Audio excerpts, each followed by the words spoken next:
The DJI Osmo Pocket 4P new updates so far. And if you want to know the new updates for the 4P, you gotta watch the video to the end. And with all that being said, let's begin the video now. Alrighty, and so in this video, we're going to be talking about the DJI Osmo Pocket 4P. We're going to be talking about specifications in regards to the camera. And afterwards, we're going to be talking about if it is worth it for you to buy the DJI Osmo Pocket 4P. And we're actually going to add in a little bit of a surprise at the very end of the video. So if you want to know the surprise to that part of this video, you got to watch the video to the end, and let's begin now. With the DJI Osmo Pocket 4P, there are quite a bit of specifications in regards to the actual camera in itself that make it extremely valuable in today's market and actually make it arguably one of the number one choices that you should be buying in regards to action cameras in 2026. So let's begin those specification points now. Alrighty, so with the DJI Osmo Pocket 4P, notably speaking, it's going to be very similar with the DJI Osmo Pocket 4, but having a few things that differentiate between the two cameras. So as an initial example, you're going to have 4K and 240 frames per second. So if you wish to use the camera in extremely high quality with background blur to be able to get some amazing slow motion shots, that is a great way to be able to do that with the DJI Osmo Pocket 4P. You have capabilities in D-Log, but notably in an upwards projection. With the DJI Osmo Pocket 4P, you do have D-Log 2, which is one of the biggest bangers in regards to the DJI Osmo Pocket 4P versus the DJI Osmo Pocket 4. D-Log with the Pocket 4 and then D-Log 2 with the Pocket 4P. And then also having 17 stops of dynamic range is going to be completely game-changing. And fundamentally speaking, if you want the highest possible quality possible with an action camera, then honestly speaking, you probably should get the DJI Osmo Pocket 4P, because with the DJI Osmo Pocket 4 as a prime example, you only get D-Log and 14 stops of dynamic range, which seems like the kind of the average in today's market when you have like the Insta360 Luna Ultra, the GoPro Mission 1 series, and then with the Pocket 4. But the Pocket 4P is going to be completely game-changing with 17 stops of dynamic range and D-Log 2. Meanwhile, I believe the Mission series also has its Log 2 series with the Pro series and stuff and onwards and ILS. If you want a gimbal system, primarily speaking, that will enhance the overall quality of your footage, then D-Log 2 and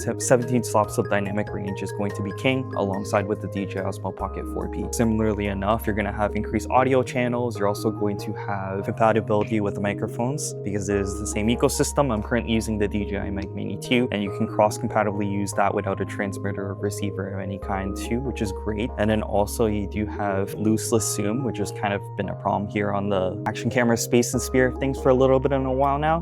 While you get 2x with the DJI Osmo Pocket 4, you get 3x and up. You get like really good quality when you're at 3x to 2x, but if you go any deeper, which it does have the capabilities to do so, you do lose a bit of quality. So that's something to also note too as well. With the camera, you also do have 7.0 active tracking, which is awesome. You even have it with the 4 to the 4P. You do have two different lenses associated with the DJI Osmo Pocket 4P, having a 1-inch sensor in the primary one and then just increased zoom on the second lens, which for versatility wise and having such amazing great quality, again, you're going to have that really nice D-Log 2, 17 stops of dynamic range, as well as having just amazing, clear image. And then having zoom is honestly, it's just completely game changing. If you were to just honestly get the DJI Osmo Pocket 4, it's kind of like the DJI Osmo Pocket 3.5. On a discount, you're better off just getting the DJI Osmo Pocket 3 because the Pocket 4 is actually more of like a 3.5 because of the minimal differences between the two cameras. So if you do want a substantial increase and to justify, your working dollars, and I highly recommend getting the DJI Osmo Pocket 4P, because if you want the Pocket 4, it's just basically getting a 3.5, so you might as well just get the DJI Osmo Pocket 3 on a discount. And nowadays there's like Costco bundles selling it for such reasonable prices. The association with a wide variety of accessories, which would be individually super expensive, but Costco makes it super cheap collectively. So I think fundamentally speaking, get the 4P as a major upgrade. It's going to be the best possible quality possible. And if you're thinking about getting the 4, just get the 3, honestly speaking, if you're trying to save money, because they're virtually the same cameras. So, but first, if you're planning on traveling anytime this year, I'd recommend using Holofy eSIM. The Holofy eSIM is connected in over 200 destinations, and the installation process is very simple. First, you have to make sure your phone is eSIM compatible. So all you have to do is download the Holofy eSIM app, choose your destination and how many days you want to use the unlimited data eSIM for, and use code Dominic for 5% off on the unlimited data eSIM. You can also check out Holofy subscription plans as well. One's going to be unlimited data and one's going to be a light plan for 25 gigabytes of data. And you can use code Dominic for 10% off in these destinations. And Holofy also has always on, which is a 1 gigabyte of emergency data, so you never have to worry about running running out of data in 150 destinations. So with all that being said, let's return back to the regular scheduled video. Alrighty, so to sort of piggyback on some more facts, we are finished with the specifications along with the DJI Osmo Pocket 4P. And now, is it worth it for you to buy? It is definitely worth it for you to buy the DJI Osmo Pocket 4P. And I say that with certainty because there's enough differences between the 3 to the 4P to justify the actual purchase of the camera. And when it does arrive in North America, I do plan on hopefully being able to get my hands on the DJI Osmo Pocket 4P, because notably speaking, I even have a few DJI cameras. I have the Action 5. I'm gonna hold off on the Action 6 and wait for the Action 7, but that's a tangent anyways. I think the moment it does release here in North America, I definitely will try to get my hands on the DJI Osmo Pocket 4P because it's completely justifiable for me, especially as a reviewer or content creator in association with action cameras as my niche. And I just think if you're interested in the best possible quality, then get the DJI Osmo Pocket 4P because it's going to provide you with the best possible quality possible. Now let's talk about a little bit of a surprise. Officially speaking, we have no news as of right now with the DJI Osmo Pocket 4P releasing here in North America, specifically through Canada and United States. And to buck in here, so Future Dominic here, I do understand that on June 29, 2026, the DJI Osmo Pocket 4P will release globally in Taiwan, Japan, and Southeast Asian countries. I do understand that, but as of right now, again, no North American countries as of right now. So there is another option that you could pursue, and I'm actually going to be talking about it in more detail in the next video as like the next official video, and that is the Extra Muse 2. The DJI Osmo Pocket 4P and the Extra Muse 2 are going to be the exact same camera with like minimal differences. Hardware updates are going to be more official with the DJI Osmo Pocket 4P, but the Extra Muse 2 is going to provide you pretty much identical value. And Extra as a company in itself, it's just a way for DJI to enter the North American market because there are a lot of complications with regards to DJI entering the North American market as of right now. And I think notably a lot of you who are watching this video know about that too as well. In order to be able to combat with those current issues, Extra is here to sort of save the day. And then that's what they're doing pre-existing right now and releasing cameras that are pretty much identical to DJI cameras and allowing you to buy those cameras through Extra in this specific way. The Extra Muse 2 and the DJI Osmo Pocket 4P are going to be the exact same camera in terms of like 17 stops of dynamic range, containing D-Log 2, as I was doing a little bit of research before. Again, I'm going to make a further in-depth video of comparing the two cameras. From the quick look I got from sort of the two base cameras, they're pretty much the exact same cameras. So if you want to try to find a way to get the DJI Osmo Pocket 4P and you're a little bit impatient, you can wait for the release of the Muse 2 and then kind of pivot your way towards there. And later, if you decide you want the 4P, then I would get the 4P. But fundamentally, DJI 4P is like the official camera. Extra Muse 2 is kind of like the light version. So I think if you want best of the best, you would want the DJI Osmo Pocket 4P. But I think as an alternative, if you're from North America, the Muse 2 is a viable option too as well. Just a nudge in here too as well. So the DJI Osmo Pocket 4P versus the Extra Muse 2 is eventually going to come out. I'm just going to be creating that video for the next video in more detail, like I mentioned before. So let's go ahead and return back to the outro of this video. And alrighty, so that's pretty much it to the video. This is going to be a little bit of a shorter video in comparison to the other videos that I post on my channel. But I kind of want to just get this video out, just solely talking about the DJI Osmo Pocket 4P, because that seems to be the popular topic, arguably of debate as of right now. And whether or not people will be able to get their hands on the DJI Osmo Pocket 4P here in North America is a question of the unknown as of right now. But as time proceeds, we'll be able to get more answers in regards to that. But ultimately speaking, if the camera were to come out in this moment right now, I would highly recommend getting it for yourself and even for myself too. The DJI Osmo Pocket 4P is kind of the most valuable camera in the market right now, having 17 stops of dynamic range in D-Log 2. For that reason alone, it's the best possible quality that you can get out of an action camera in this action camera niche space and sphere of things. I cannot wait for when that camera comes out. Thank you guys for watching the video. Leave a like, comment, and subscribe, and peace out.